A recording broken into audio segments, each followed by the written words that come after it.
Assalamualaikum, saya Balkis Mawaddah Lubis dari jurusan Perbankan Syariah, Fakultas Ekonomi dan Bisnis Islam, Universitas Islam Negeri Sumatera Utara.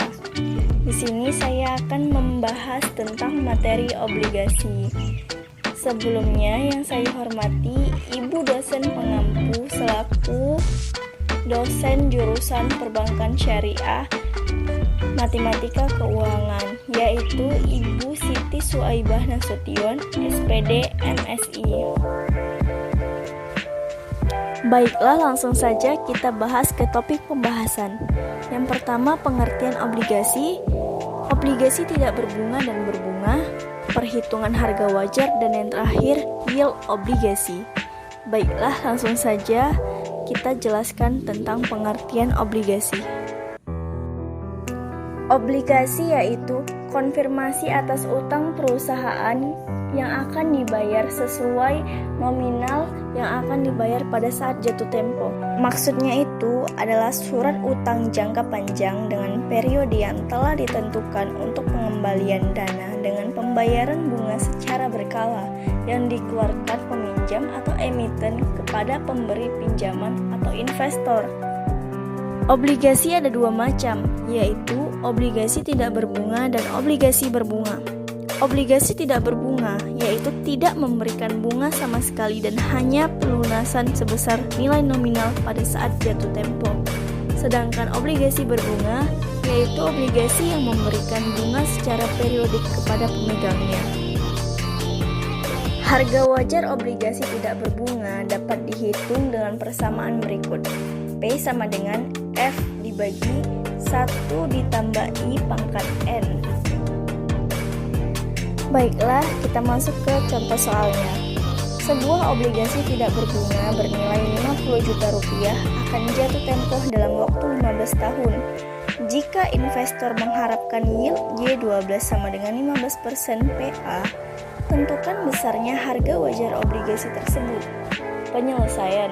Diketahui F sama dengan 50 juta rupiah. N-nya 2 dikali 15 sama dengan 30 semester.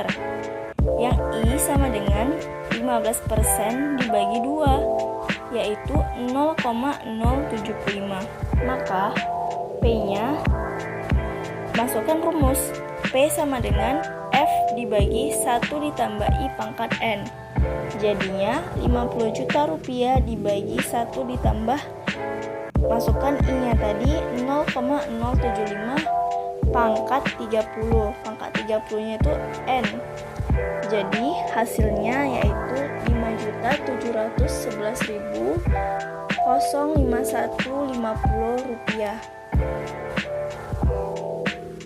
Setiap obligasi berbunga sebagai surat utang jangka panjang itu memuat yang pertama nilai nominal, yaitu besar utang yang akan dilunasi pada saat jatuh tempo. Yang kedua, tanggal jatuh tempo, yaitu tanggal pelunasan obligasi. Yang ketiga, tingkat bunga obligasi atau kupon yang biasanya dinyatakan per tahun. Dan yang terakhir, tanggal pembayaran bunga yang menjelaskan frekuensi pembayaran setahun sekali dan 2 tahun sekali. Harga wajar obligasi. Harga wajar obligasi ini adalah jumlah nilai sekarang atau present value dari anuitas bunga yang dibayarkan dan nilai sekarang dari nilai nominalnya. Jika diberikan variabel F, C, I, dan N, maka harga wajar obligasi dapat digunakan dengan persamaan P sama dengan C dikali 1 dikurang buka kurung 1 ditambah I pangkat minus N dibagi I ditambah F dibagi buka kurung 1 ditambah I pangkat N, atau bisa juga dengan P sama dengan F ditambah buka kurung C dikurang I dikali F buka kurung 1 dikurang 1 ditambah I pangkat minus N dibagi I, dimana F itu nilai nominal, C pembayaran bunga per periodenya, C tingkat bunga kupon dan obligasi per periode, I yield per periode, N jumlah periode, dan P harga wajarnya. Masuk ke contoh soal.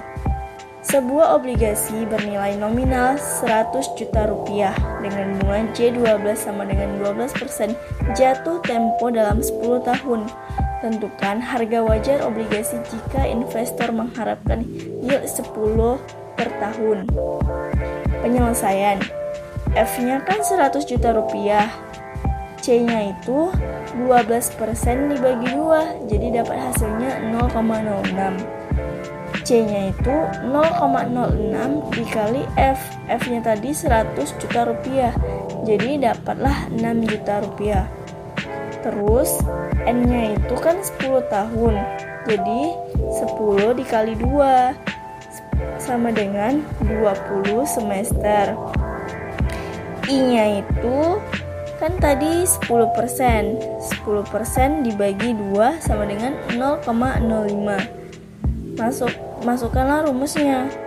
P sama dengan 1 dikurang buka kurung 1 ditambah I pangkat minus N dikali C dibagi I ditambah F dibagi 1 ditambah I pangkat N. Jadi masukkan aja.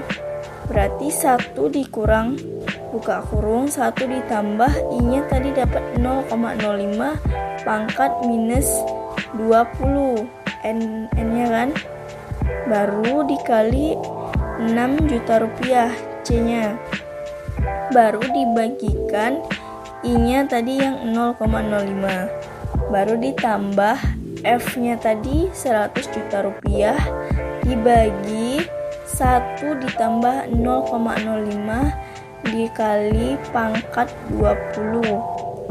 Jadi kalau kita hitung itu kira-kira hasilnya 112.462.210,34 rupiah. Yang terakhir, yield obligasi. Yield obligasi adalah imbal hasil yang diharapkan oleh investor obligasi dalam kurun waktu dalam 1 tahun. Nominal yield atau kupon adalah penghasilan bunga kupon tahunan yang dibayarkan kepada pemegang obligasi. Yield obligasi itu sama dengan kupon tahunan dibagi harga obligasinya. Misal nih dalam contohnya, sebuah obligasi berkupon 10,25% per tahun ditawarkan pada harga 107,50 per Juni 2012. Berapa yield sekarang obligasi ini? Penyelesaian.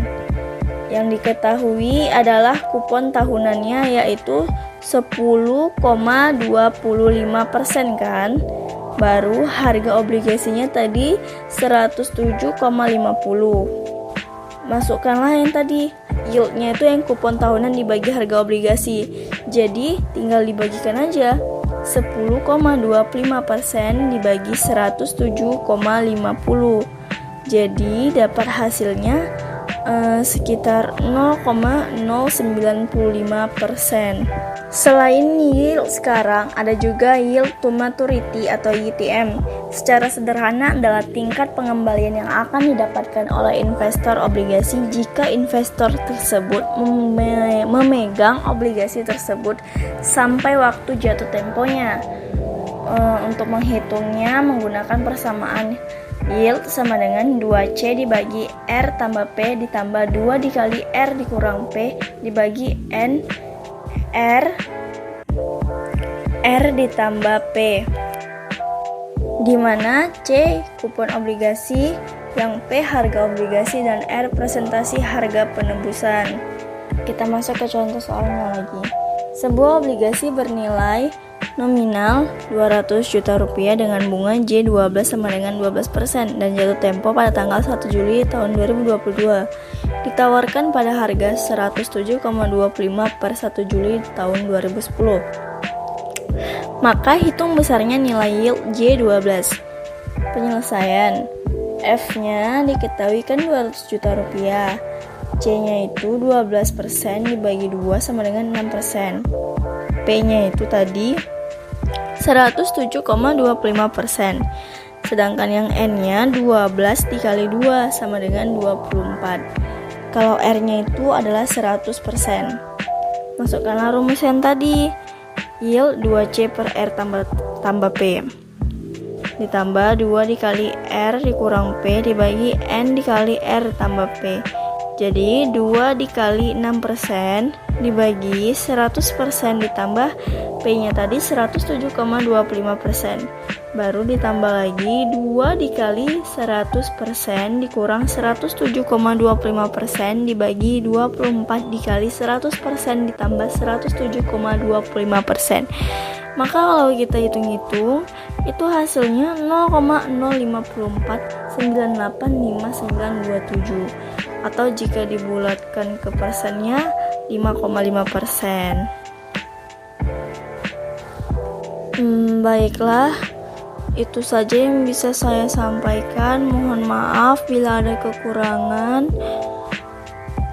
Selebihnya saya mohon ampun kepada Allah Subhanahu wa Ta'ala.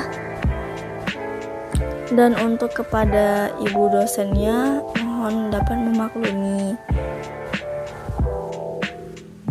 Demikianlah penjelasan dari saya. Wassalamualaikum warahmatullahi wabarakatuh.